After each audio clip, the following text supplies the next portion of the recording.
Good morning all of you. Welcome to Sign Education. तो हम discuss करेंगे आज 6 जनवरी के करंट अफेयर के बारे में। तो जितने भी इंपॉर्टेंट क्वेश्चन हैं वो सारे के सारे हम फटाफट रिवीजन के तौर पर हम डिस्कस करेंगे। शॉर्ट क्लास में हम सारे के सारे डिटेल है वो हम सब डिस्कस करने वाले हैं। कम समय के अंदर आपको बहुत से ज़्यादा मैटर देखने को मिलेगा और प्रत्येक क्वेश्चन के हम डिटेल के साथ डिस्कस करेंगे। तो क्लास इंपॉर्टेंट होने वाला है, तो शुरू से लेकर लास्ट तक जरूर देखना। तो देखो, हमारे इंपॉर्टेंट क्वेश्चनों में सबसे पहला क्वेश्चन है, हाल ही में अखिल भारतीय रबर उद्योग संघ के नए अध्यक्ष कौन बने हैं। किसकी बात हो रही है? रबर उद्योग की। तो संघ के नए अध्यक्ष कौन बने हैं? तो आंसर क्या हो जाएगा? शशि सिंह, यानी ऑप्शन 3 हमारा यहाँ पे करेक्ट हो जाएगा। शशि सिंह को भारतीय रबर उद्योग संघ के अभी हाल ही में नए अध्यक्ष के रूप में नियुक्त किया है। देखो, शशि सिंह को अखिल भारतीय रबर उद्योग संघ AIRIA का नया अध्यक्ष चुना गया है। वह AIRIA के अध्यक्ष के रूप में रमेश केजरीवाल की जगह लेंगे। यानी क्वेश्चन आ जाए कि इनसे पहले इस पद पे कौन नियुक्त थे, तो आंसर क्या हो जाएगा? रमेश केजरीवाल। और ये चुनाव कब हुआ था, ये नियुक्ति? तो 23 दिसंबर 2023 को मुंबई में आयोजित चुनाव हुए थे, उसके अंदर इनको अभी नियुक्त किया है। आगे देखो, अध्यक्ष की भूमिका संभालने से पहले श्री शशि सिंह AIRIA के वरिष्ठ उपाध्यक्ष थे। यानी इनसे पहले कौन से पद पे थे? तो आंसर रहेगा उपाध्यक्ष के पद पे। अब बात करते हैं अखिल भारतीय रबर उद्योग संघ की। तो इसकी स्थापना हुई थी 1945 में। यह रबर उद्योग और व्यापार के लिए सबसे बड़ा गैर लाभकारी गैर सरकारी निकाय है। तो ये सारी की सारी डिटेल इंपॉर्टेंट है। आगे देखो, पुलिस महानिदेशकों और महानिरीक्षकों का अखिल भारतीय सम्मेलन 2023 कहाँ शुरू हुआ? तो अभी ये कहाँ पे शुरू हुआ है? तो आंसर रहेगा जयपुर में। जयपुर, ठीक है। आगे देखो, पुलिस महानिदेशकों और महानिरीक्षकों का अखिल भारतीय सम्मेलन 2023 5 जनवरी को जयपुर के राजस्थान अंतर्राष्ट्रीय केंद्र में शुरू हुआ। जगह का क्या नाम है? राजस्थान अंतर्राष्ट्रीय केंद्र। कहाँ पे है ये? जयपुर के अंदर। और कब से शुरू हुआ है? तो 5 जनवरी को ये शुरू हुआ है। यह 3 दिवसीय सम्मेलन है। प्रधानमंत्री नरेंद्र मोदी 6 जनवरी और 7 जनवरी को सम्मेलन में शामिल होंगे। सम्मेलन के दौरान पुलिसिंग, आंतरिक सुरक्षा के मुद्दे जैसे साइबर अपराध, पुलिसिंग में प्रौद्योगिकी, आतंकवाद विरोधी चुनौतियां, वामपंथी उग्रवाद और जेल सुधार पर चर्चा की जाएगी। तो ये इनके इंपॉर्टेंट विषय रहेंगे। आगे देखो, हाल ही में कितने भारतीय शहरों को इंटरनेशनल वेटलैंड्स सिटी टैग के लिए नामांकित किया गया? तो कितने शहरों को अभी हाल ही में नामांकित किया गया है? तो आंसर क्या रहेगा? 3 शहरों को। 3 शहर वो कौन कौन से हैं? तो एक तो हो जाएगा इंदौर, दूसरा हो जाएगा उदयपुर, और तीसरा कौन सा हो जाएगा? भोपाल। ये तीनों के तीनों इंपॉर्टेंट है, याद रखना। आगे आने वाले सभी एग्जाम के अंदर आपको कहीं ना कहीं ये क्वेश्चन देखने को जरूर मिलेगा कि अभी हाल ही में 3 शहरों को इंटरनेशनल वेटलैंड सिटी टैग के लिए नामांकित किया गया। तो इसको किसी भी ट्रिक के माध्यम से इंदौर, उदयपुर, भोपाल, ये याद रखना, तीनों के तीनों नाम। आगे देखो, जल प्रबंधन के लिए किस कंपनी को CII राष्ट्रीय पुरस्कार सम्मान मिला है? तो किस कंपनी को मिला है? तो आंसर रहेगा हीरो मोटोकॉर्प को। किसको मिला है? Hero MotoCorp. दुनिया की सबसे बड़ी दुपहिया निर्माता हीरो मोटोकॉर्प ने जल संरक्षण में महत्वपूर्ण प्रगति की है।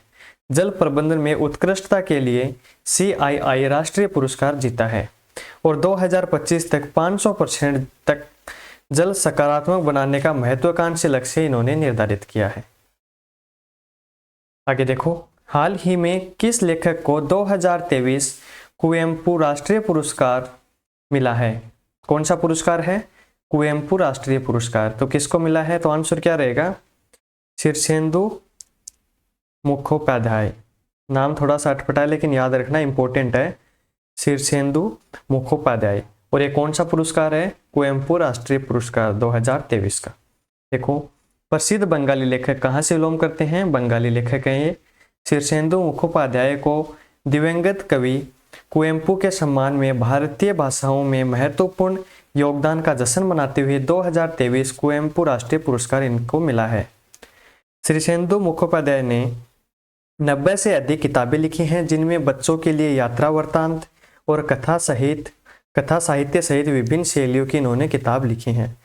सम्मानित पुरस्कार के साथ 5 लाख रुपए का नगद पुरस्कार, 1 रजत पदक और 1 प्रशस्ति पत्र दिया जाता है। तो यह भी इंपॉर्टेंट फैक्ट है यहाँ पे। आगे देखो, अंतरिक्ष विज्ञान नेतृत्व के लिए किस व्यक्ति को order of the British Empire से सम्मानित किया गया? कौन सा अवार्ड है? Order of the British Empire से। तो आंसर क्या रहेगा? प्रोफेसर एड्रियन क्रूज को, यानी ऑप्शन 1 हमारा यहाँ पे करेक्ट हो जाएगा। प्रोफेसर एड्रियन क्रूज को अभी हाल ही में order of the British Empire से सम्मानित किया गया।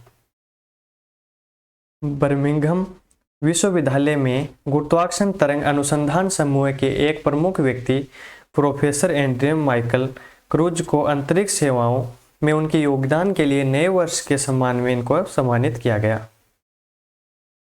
आगे देखो, हाल ही में एडिडास चीन के बाहर भारत के किस राज्य में अपना पहला एशिया जीसीसी स्थापित करेगा? तो आंसर क्या रहेगा इसका? तमिलनाडु में, यानी ऑप्शन 1 हमारा यहाँ पे करेक्ट हो जाएगा। तमिलनाडु के अंदर एडिडास का भी हाल ही में एक केंद्र शुरू होने वाला है। प्रसिद्ध एथलेटिक फुटवियर और परिधान दिग्गज एडिडास चीन के बाहर तमिलनाडु यानी भारत के अंदर अपना पहला और एकमात्र वैश्विक क्षमता केंद्र जीसीसी स्थापित करके अपने वैश्विक परिचालन को बढ़ाने के लिए रणनीतिक कदम उठा रहा है। एडिडास की स्थापना कब हुई थी? 1948 में एडोल्फ एडी डासलर के द्वारा की गई थी। इसकी स्थापना गेवर्दर डासलर सुफेवरिक और उनके बड़े भाई रुडोल्फ के बीच विभाजन के बाद ये स्थापना हुई थी। आगे देखो, हाल ही में भारत के किस राज्य में 10वीं शताब्दी का कदम शिलालेख मिला है? ये इंपॉर्टेंट क्वेश्चन है हिस्ट्री के माध्यम से भी, और ये भी सुर्खियों बना हुआ है। 10वीं शताब्दी का कदम शिलालेख कहाँ पे मिला है? तो आंसर रहेगा गोवा। गोवा के अंदर ये मिला है। एक उल्लेखनीय पुरातात्विक खोज में दक्षिणी गोवा के काकोड़ा में महादेव मंदिर में, कहाँ पे? गोवा के अंदर ही है, काकोड़ा में महादेव मंदिर में 10वीं शताब्दी का एक शिलालेख पाया गया। कन्नड़ और संस्कृत दोनों भाषाओं में लिखा गया शिलालेख, यानी इसके अंदर जो भाषा लिखी है वो कन्नड़ और संस्कृत दोनों भाषाओं में लिखी हुई है। कदम काल के दौरान एक ऐतिहासिक प्रकरण पर प्रकाश डालता है जो क्षेत्र के अतीत और मूल्यवान अंतर्दृष्टि प्रदान करता है। आगे देखो, यूरोपीय निवेश बैंक के नए अध्यक्ष के रूप में किसे नियुक्त किया गया है? तो आंसर क्या रहेगा? नाडिया केल्विनो। ऑप्शन 1 हमारा यहाँ पे राइट हो जाएगा। नाडिया केल्विनो को यूरोपीय निवेश बैंक के नए अध्यक्ष के रूप में अभी नियुक्त किया गया है। एक ऐतिहासिक कदम में नाडिया केल्विनो को यूरोपीय निवेश बैंक का नया अध्यक्ष नामित किया गया, जो 1 जनवरी को पदभार ग्रहण करेगी। ये कर लिया अभी है ना, 1 जनवरी को। यह वर्नर होयर के स्थान पर यूरोपीय संघ की बैठक की 8वीं अध्यक्ष बनी है, यानी इनसे पहले इस पद पे कौन है? वर्नर होयर। विशेष रूप से केल्विनो इस प्रतिष्ठित संस्थान का नेतृत्व करने वाली पहली महिला और पहली स्पेनियार्ड हैं, जो बैंक के इतिहास में महत्वपूर्ण उपलब्धि है।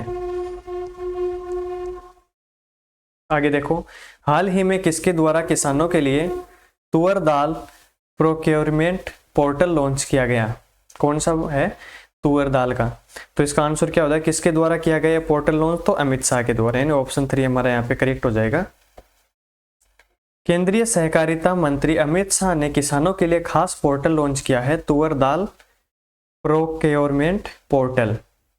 के जरिए दाल बेचने वाले किसानों को सीधा फायदा होगा, उन्हें अपनी फसल बेचने के लिए किसी बिचौलिए की जरूरत नहीं होगी, और यह पोर्टल 4 जनवरी को लॉन्च किया गया। नेक्स्ट देखो, हाल ही में किस जल विद्युत परियोजना से राजस्थान ऊर्जा विकास और आईटी सर्विसेज लिमिटेड ने बिजली खरीदने के लिए समझौता किया है? तो किस जल विद्युत परियोजना के साथ समझौता किया है? तो आंसर क्या रहेगा?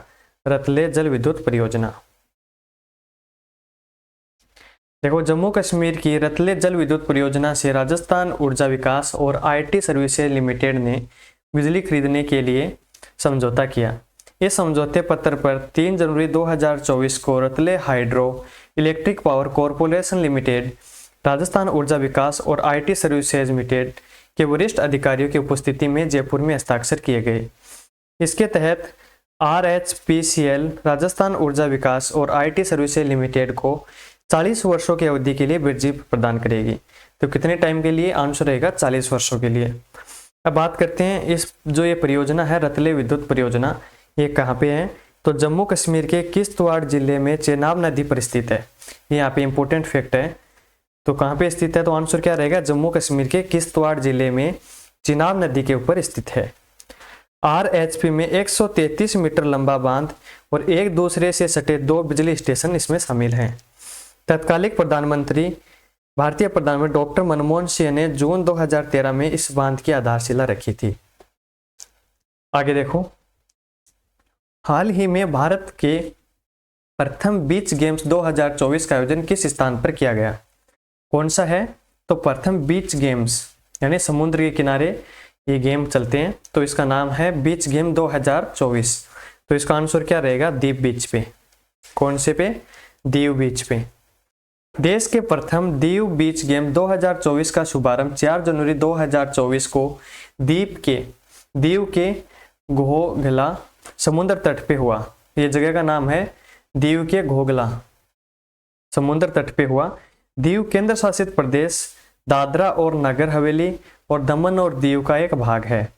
केंद्रीय युवा मामलों के खेल मंत्री कौन है, तो अनुराग ठाकुर इस आयोजन में मुख्य अतिथि थे। बीच गेम 2024 का आयोजन 4 से 11 जनवरी 2024 तक किया जाएगा। यानी कब तक चलेंगे, तो 4 से लेके 11 जनवरी 2024 तक।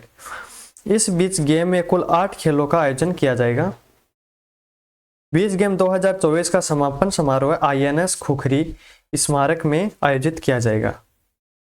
यानी समापन कहाँ पे होगा, तो ये भी इंपॉर्टेंट फैक्ट है, INS खुखरी स्मारक में। आगे देखो, हाल ही में भारत के किस राज्य की सिमिलीपाल काई चटनी को GI टैग प्राप्त हुआ है, तो इसका आंसर क्या हो जाएगा, उड़ीसा। यानी ऑप्शन 4 हमारा यहाँ पे करेक्ट हो जाएगा। उड़ीसा की ये चटनी है, इसका नाम क्या है, सिमिलीपाल काई चटनी। इसको अभी GI टैग मिला है। ओडिशा के मयूरभंज जिले के आदिवासी लोगों द्वारा लाल बुनकर चींटियों से बनाई गई सिमिलीपाल काई चटनी को भौगोलिक पहचान टैग प्राप्त हुआ है। तो ये चटनी किससे बनाई जाती है, तो ये बुनकर चींटियों से। यह चटनी अपने औषधीय लाभों और जनजातीय समुदायों की पोषण संबंधी कल्याण के लिए जानी जाती है।